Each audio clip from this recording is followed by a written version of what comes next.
राम लखन दोनों बन के अहिरिया से दोनों भैया बन किया हेरिया हो राम से दोनों भैया बन किया हेरिया हो राम।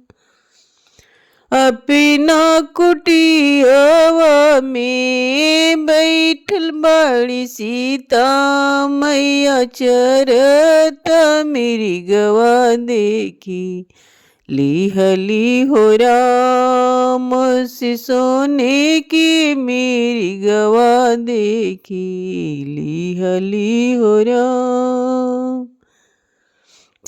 हमरा चाही सोने के मेरी गवा हो राम। अतना बचनिया रामो सुनही न पवले से चली भैले मेरी गा के मरनवा हो राम से चली भैले मेरी गा के मरनवा हो राम।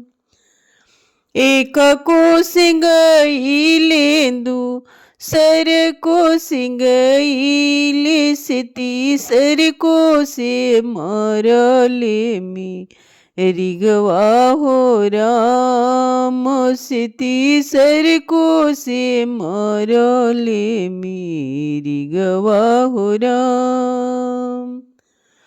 मरते मेरी गवा हो राम राम भजल राम के बचनिया सीता सुनली हो राम। राम के बचनिया सीता सुनली हो राम से सीता जी भोइली बे या कुल हो राम। किने बड़ लक्ष्मण तो मोर देवर से तो हर भैया पे परल बाबी पतिया हो राम से तो हर भैया पे परल बाबी पतिया हो राम। हथवा के ले लक्ष्मण तेरिया धनुषिया से पारी दिहले लक्ष्मण रिखवा हो राम से पारी दिहले लक्ष्मण रिखवा हो राम। से रेखा के बहर जनी जय हो राम। जोगिया के भेष धई के अइले रवनवा से सीता के दुअरिया भिक्षा मांगे हो राम से सीता के दुअरिया भिक्षा मांगे हो राम।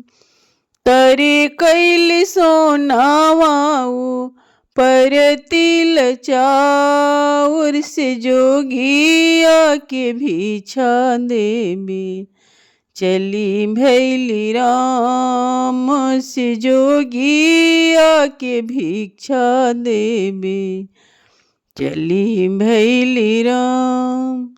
तरी कैली सोनावाऊ पर तिल चाउर से जोगिया के भिक्षा देबे चली भैली राम।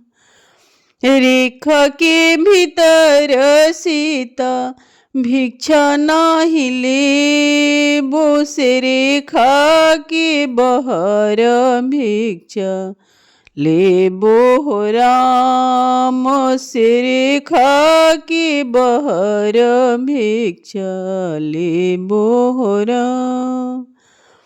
एक डेंग डलली दूसर डेंग डल ली से तीसर डग रावण बाहरिले गईले हो राम। से तीसर डग रावण बाहरिले गईले हो राम।